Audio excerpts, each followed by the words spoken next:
Bonsoir. Avant de commencer, je tiens à remercier les organisateurs du prix de la thèse sur la ville et le jury qui a accordé à cette thèse un prix spécial. Le XXe siècle a été un terrain d'opposition entre deux visions du devenir des milieux urbains. Celle d'une ville maîtrisée par la planification ou bien celle d'une ville qui échappe au dessin et au contrôle. Ces deux visées simplificatrices ont souvent abouti à des dissociations profondes du territoire qui ont produit des espaces résiduels, des espaces délaissés et donc fragiles. Cette recherche vise à enquêter des spécifiques processus de transformation capables de dépasser cette dualité. Ces processus tracent un type de dispositif que nous appelons dispositif intermilieu qui génère des passages, des interactions, des rencontres, une autre façon de faire ville donc. En effet, le dispositif intermilieu transforme des espaces résiduels, des espaces délaissés, des espaces fragiles, dans des espaces fissures par l'activation de trois chantiers. Nous partage, trois projets in itinere, comme dirait Giancarlo De Carlo. Le chantier de la cogestion, c'est-à-dire les espaces fissures, deviennent des terrains intermédiaires pour permettre la discussion et en transformant le sujet passif en acteur actif. Le chantier de la conception des scénarios co-rythmiques, où les espaces fissures sont des laboratoires où élaborer des scénarios soutenables pour chaque milieu qui participe à cette transformation et donc plusieurs temporalités. Et si le premier chantier porte sur la confrontation entre les acteurs et le deuxième porte à l'exploration du futur, le troisième chantier transforme physiquement l'espace urbain et le transforme en espace en partage.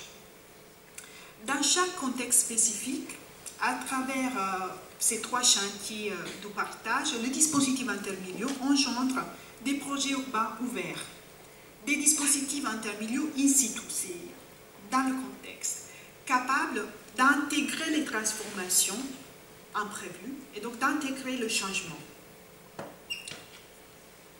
Afin de mener une enquête précise sur les espaces fissures et sur les processus de dispositifs intermilieux, la confrontation à un territoire urbain spécifique a été indispensable. Cette recherche, en fait, engage une méthode théorico-pratique qui permet de relire les transformations urbaines emblématiques pour affiner l'hypothèse du dispositif intermilieu et vice-versa.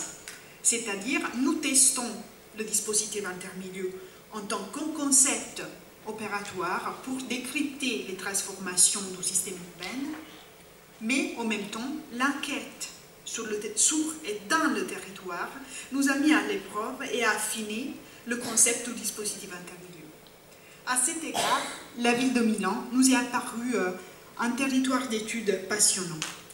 À partir des années 50 du XXe siècle, en fait, la ville de Milan s'est transformée en métropole et ce passage a entraîné des dissociations profondes dans le système urbain. Nous observons trois types de dissociations. La dissociation entre les acteurs, entre les experts, les institutions et donc la société civile, afin de simplifier la gestion du territoire. La deuxième dissociation entre la vision et l'imaginaire, c'est-à-dire entre les outils de planification et l'imaginaire d'un territoire produit par les habitants qui l'habitent. Et la troisième dissociation entre des parties de territoire, entre les lieux. En fait, les premières deux dissociations entre les acteurs et entre la vision et l'imaginaire a généré des espaces résiduels aux dimensions différentes et notamment à Milan, des espaces végétalisés s'avèrent être donc des espaces résiduels emblématiques. En effet, la manque d'un plan stratégique des espaces végétalisés capable de reconnaître comme ressources et valeurs du territoire ces lieux, les a fortement fragilisés. Au fil des décennies, les espaces végétalisés n'ont pas eu un rôle structural, mais plutôt collatéral dans les transformations urbaines milanaises. Ces espaces végétalisés fragiles se révèlent dans cette condition de fragilité, des terrains fertiles pour l'expérimentation de nouvelles alliances. Donc ils se sont transformés dans des espaces fissures. Cette thèse ne cherche pas à fabriquer un recensement de tous les espaces végétalisés milanais, mais elle démontre qu'à partir de l'après-guerre jusqu'à l'époque contemporaine, des espaces végétalisés, devenus des restes de processus de dissociation, se transforment en terrain fertile pour l'expérimentation de processus de réassociation entre les acteurs, entre les visions et les imaginaires, et entre les lieux, ce que nous appelons le dispositif intermilieu.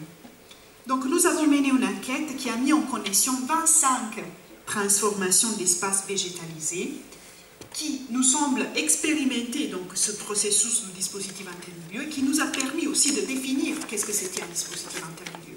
Donc nous avons analysé des parcs historiques, des espaces verts interstitiels dans le centre-ville, mais aussi des fermes agricoles. Ces 25 expérimentations du dispositif intermilieu, donc ces 25 projets urbains ouverts, sont répartis en 3 regroupements qui correspondent à 3 périodes de l'histoire milanaise. Donc, le premier période, de 1953 jusqu'à les années 80, dans ce contexte, dans cette phase historique, la ville de Milan s'étend bien au-delà des limites administratives de la municipalité.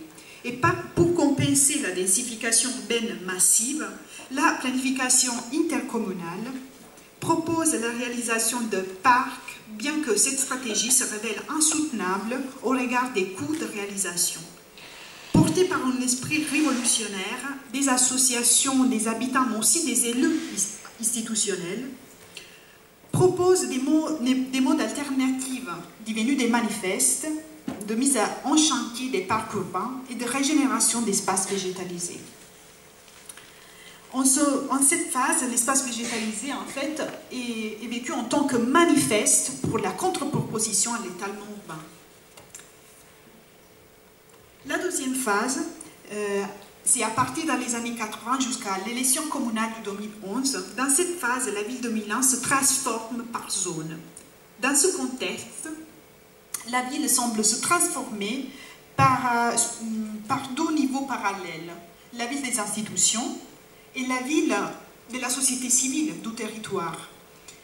Refusant les politiques de transformation urbaine des institutions, les associations, les professionnels, les citoyens, les habitants du territoire investissent des espaces végétalisés abandonnés dans le but de les transformer en lieu refuge.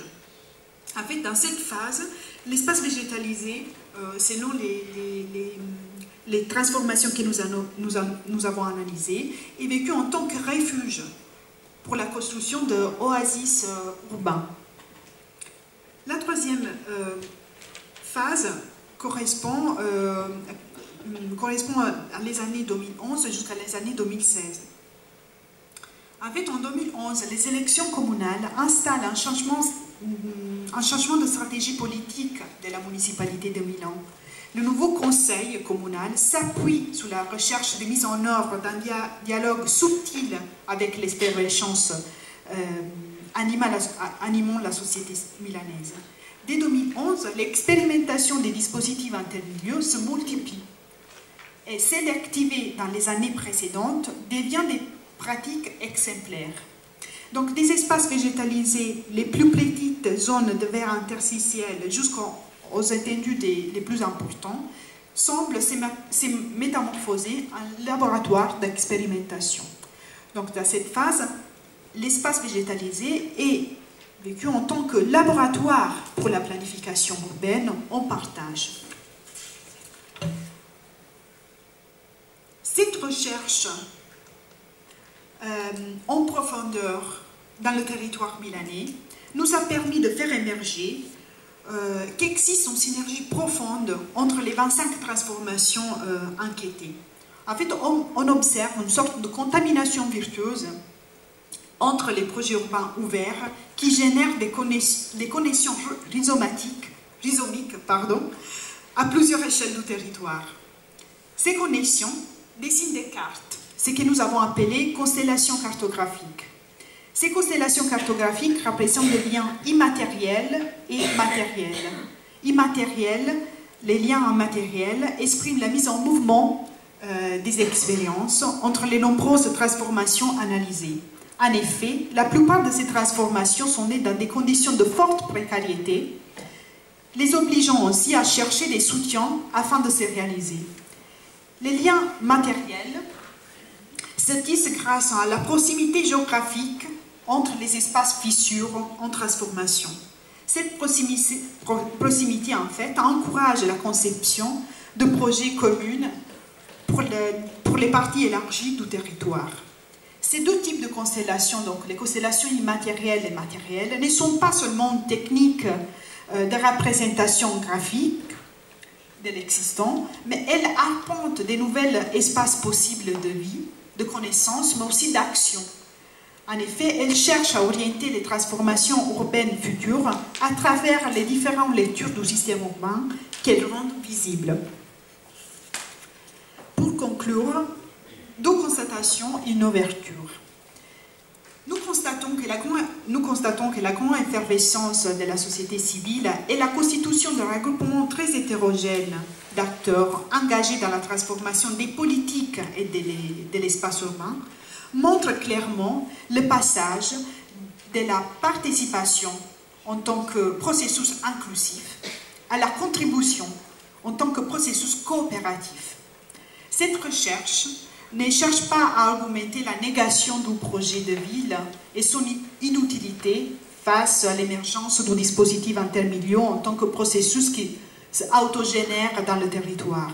Au contraire, cette recherche souligne l'importance d'un rapprochement nécessaire entre une enquête menée en profondeur afin de détecter cette contribution déjà à l'œuvre et la conception d'un projet de ville en tant qu'opération réflexive et non spontanée. Ces rapprochements, deuxième constatation, tracent une stratégie ouverte, un moyen d'orientation pour les transformations urbaines futures à partir du potentiel existant. En effet, cette stratégie ouverte oriente le futur à travers deux phases. Une phase qui potentialise, c'est-à-dire par la transformation consciente des existences, des imprévus, des points de discontinuité en ressources. L'autre qui possibilise des modifications futures du système urbain par un jeu de relations, comme dirait Umberto Eco, entre les potentialités identifiées. Afin d'ouvrir une discussion, cette recherche doctorale met en lumière une interface entre deux dimensions qui composent chaque milieu urbain. Une dimension dure, réglementée par des normes codifiées propres d'un système social gouverné par les institutions, et une dimension souple, expression de la nature des lieux et des événements non gérés ni prévus, incarnés par des sujets difficilement identifiables a priori.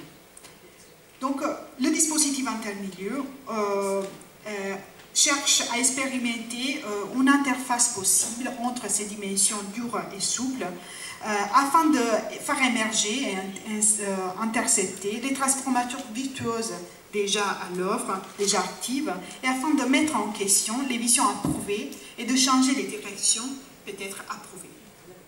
Merci, j'ai pris merci.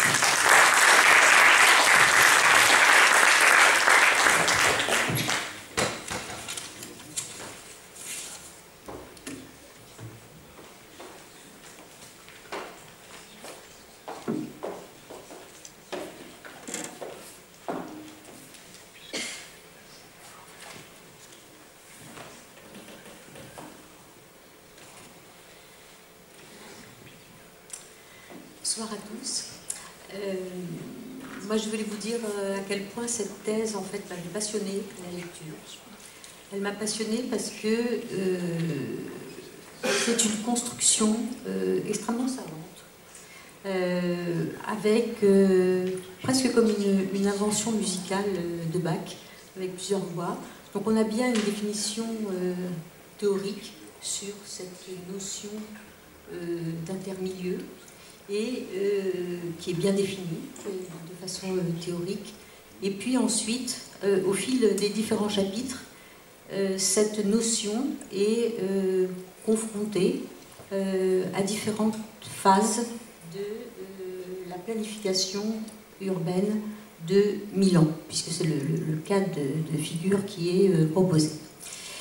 Et ce qui m'a semblé vraiment très intéressant, c'est comment, à partir des différents outils de planification qui ont été appliqués donc, depuis les années 60 à Milan, on pourrait y trouver des références aussi dans différents pays européens, et face à la faiblesse des institutions, il se trouve qu'une pluralité en fait, d'acteurs de la société civile se sont en quelque sorte emparés et ont transformé un certain nombre de lieux, ces intermilieux ou les espaces fissures, comme vous les qualifiez, en quoi ils sont en fait des interlieux, tout simplement parce qu'ils ont échappé aux différentes phases de la planification et de l'urbanisation, justement à des grands périmètres stratégiques de développement.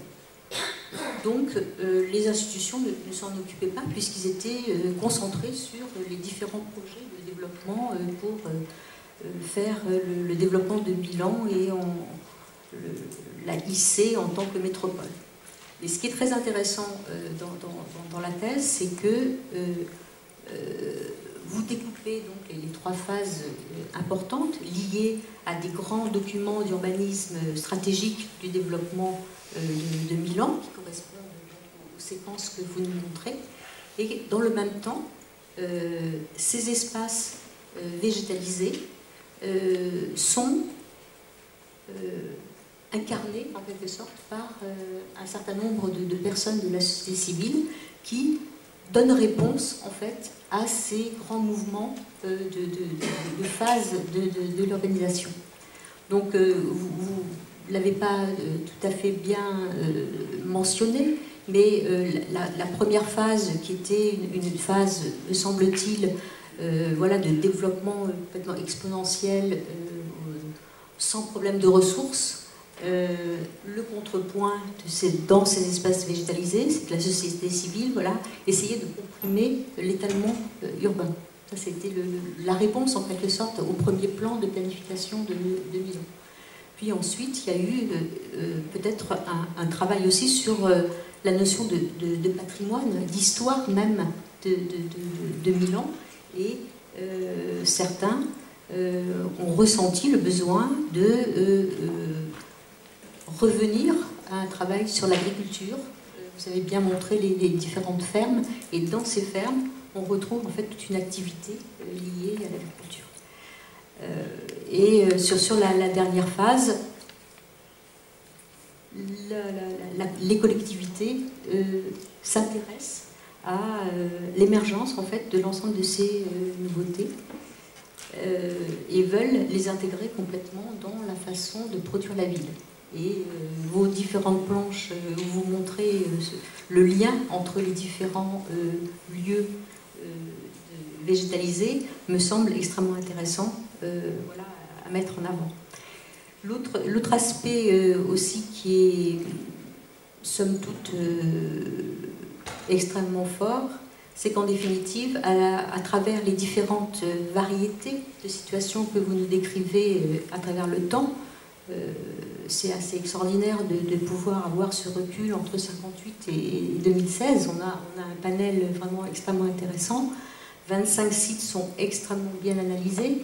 Et bien évidemment, vous appréhendez, vous tirez un petit peu tous les fils analytiques dans chacun des 25 sites qui sont analysés sur à la fois la dimension spatiale, sur le paysage. On a aussi un lien avec l'économie, avec la sociologie. Enfin, c'est vraiment un très très beau travail, tout en finesse et remarquable que vous avez pu conduire.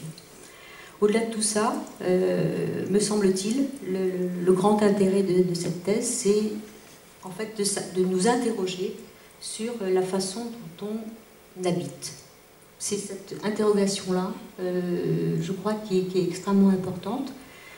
Et à travers les initiatives et les innovations que vous décrivez, comment on va pouvoir enrichir les démarches dans les périmètres opérationnels de nos opérations d'aménagement. C'est ça qui est vraiment, je trouve, vraiment intéressant. Car le plus étonnant, c'est que dans ces lieux dits disloqués, qui sont un petit peu en dehors des périmètres de l'urbain, se noue en fait toute la relation en fait, à un lieu, la relation aussi aux autres. Je trouve la relation à notre propre existence. Et puisqu'on est aussi sur ces espaces végétalisés, c'est aussi un retour presque à la terre. Comment il y a cet ancrage qui nous remet en quelque sorte dans le cycle de la nature. On saisit aussi les saisons à travers les exemples que vous avez mis. Et je trouve que l'ensemble de ces lieux, en fait, sont réellement des lieux presque d'hospitalité, à la fois à soi et aux autres. Et je pense que c'est vraiment extrêmement remarquable et je ne peux que vous inviter tous à lire cette thèse magnifique.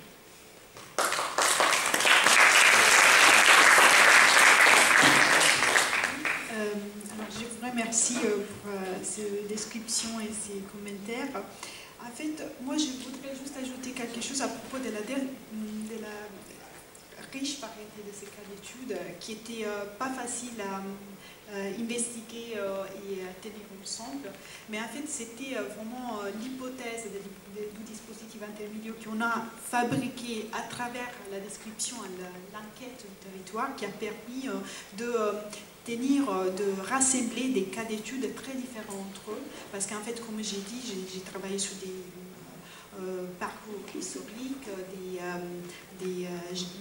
des espaces verts interstitiels de centre-ville, mais aussi des fermes agricoles. Donc, chacun de ces cas d'études a une histoire différente, mais ce qui tient ensemble ces transformations, c'est finalement la façon dans laquelle elles se sont transformées, sont devenus des lieux d'expérimentation de projets urbains à plusieurs échelles.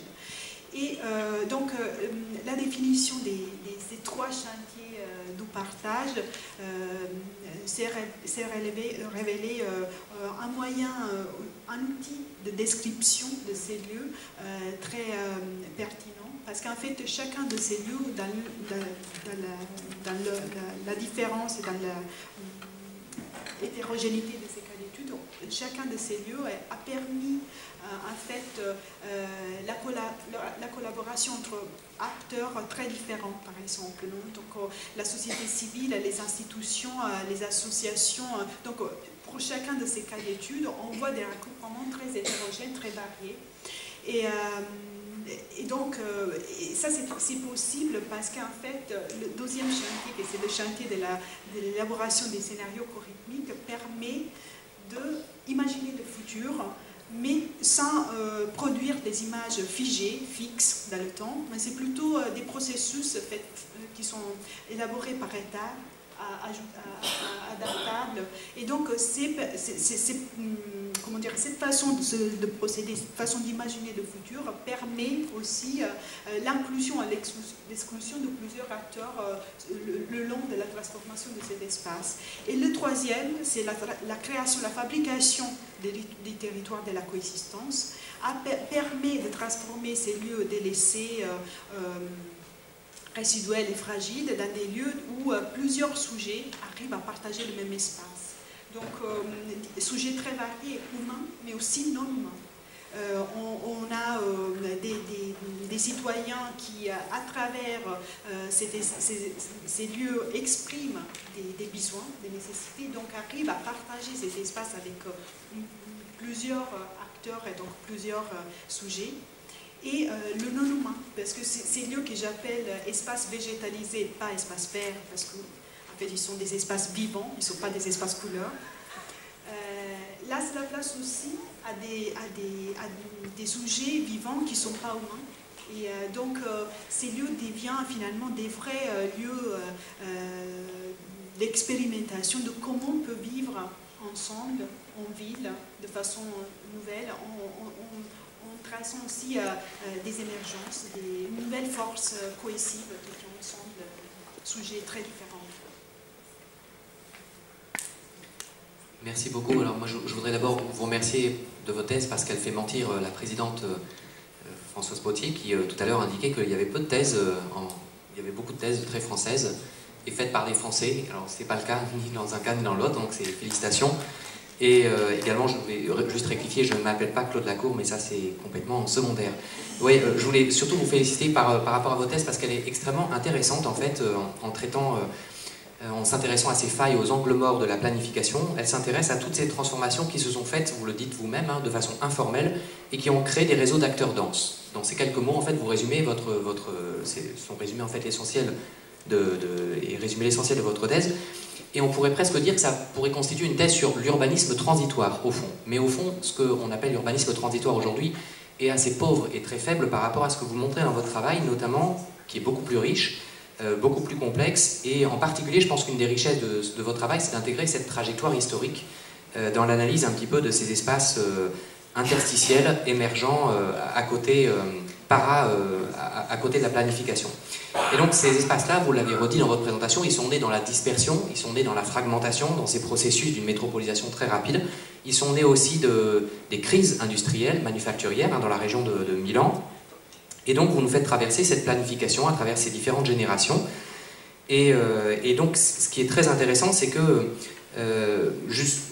dans le monde de l'architecture et de l'urbanisme, on sait bien ce que les friches et les espaces interstitiels fascinent, mais fascinent en eux-mêmes et pour eux-mêmes. Et vous allez bien au-delà de cette fascination, vous les prenez au sérieux et vous les analysez de façon très rigoureuse en 25 cas qui sont détaillés de façon assez systématique avec une triple entrée, les dynamiques d'acteurs impliqués, les figures en jeu de la nature, comme les jardins, les figures comme le jardin partagé, jardin outil d'insertion sociale, etc.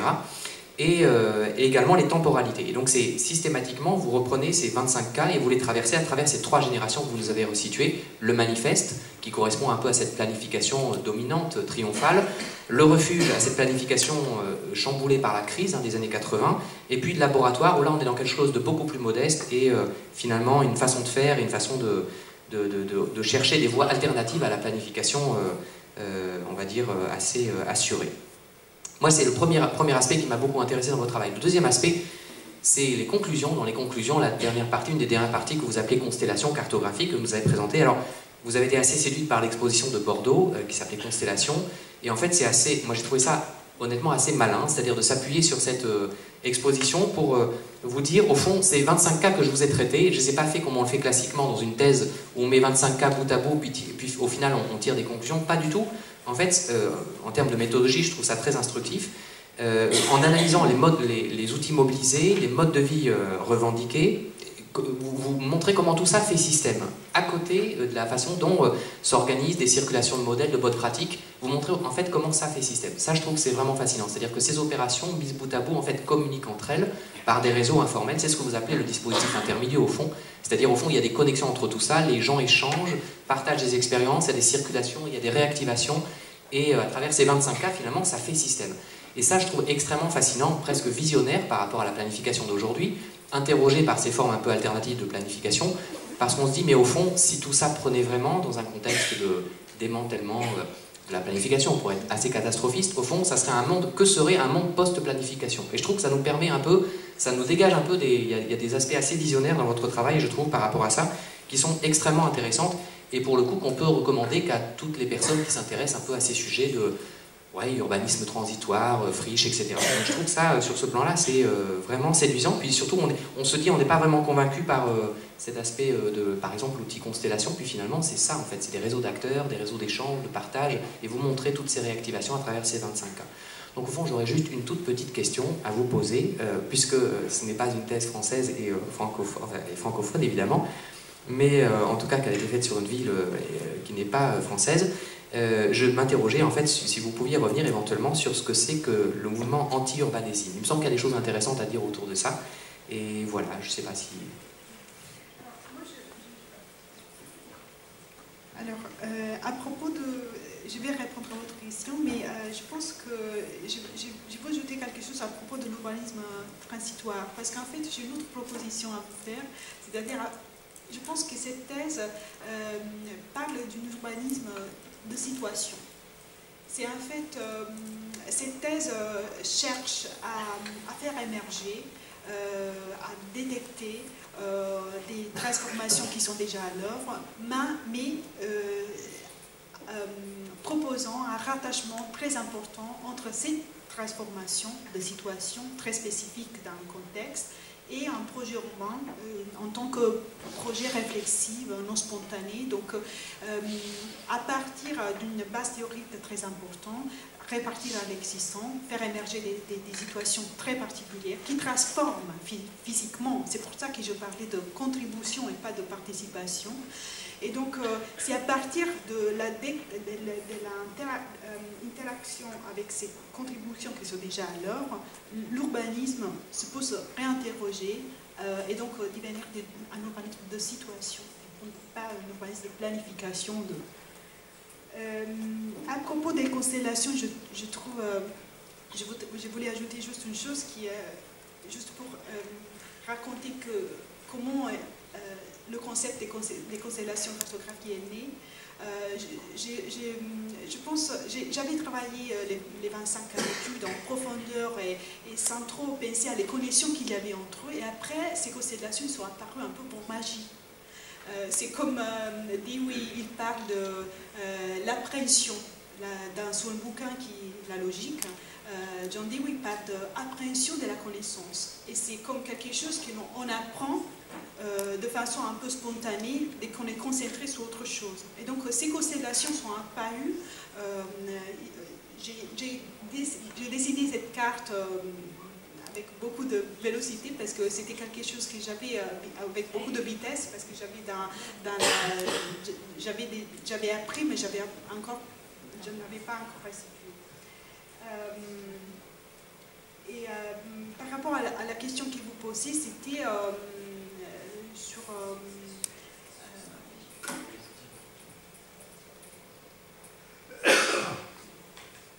à l'anti-urbain. Oui. En un seul mot, mais anti-urbanissime. Je me demandais à quoi renvoyait ce mouvement, cette notion. Oui, mais en fait, il y a il y a un livre qui est écrit par Cristina Bianchetti, qui est traduit aussi en français, qui s'appelle Les territoires partagés. Et donc, elle parle dans ce bouquin de ces lieux qui sont des lieux anti-urbains, c'est-à-dire des lieux qui s'opposent à ce que les institutions, la ville institutionnelle fabriquent pour créer des refuges, donc pour proposer, sans trop demander une légitimation de ces lieux, arrive à construire des lieux où peut se sentir à l'aise et donc des lieux amicaux et d'intimité. Donc, et ces lieux anti-urbains en fait correspondent à la deuxième phase de ma recherche qui en fait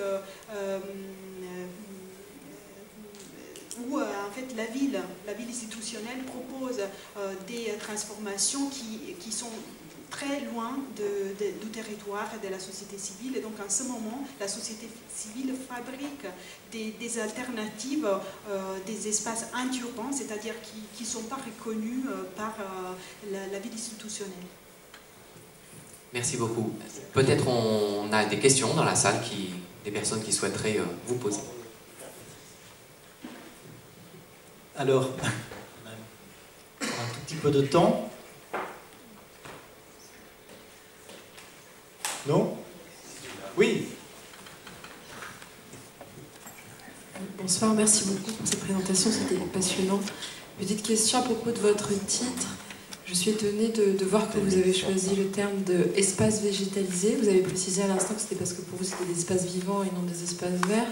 Mais je suis étonnée quand même que ça reste un terme relativement flou, même un peu, enfin, par rapport à visiblement ce qui a été une grande richesse d'observation sur ces espaces.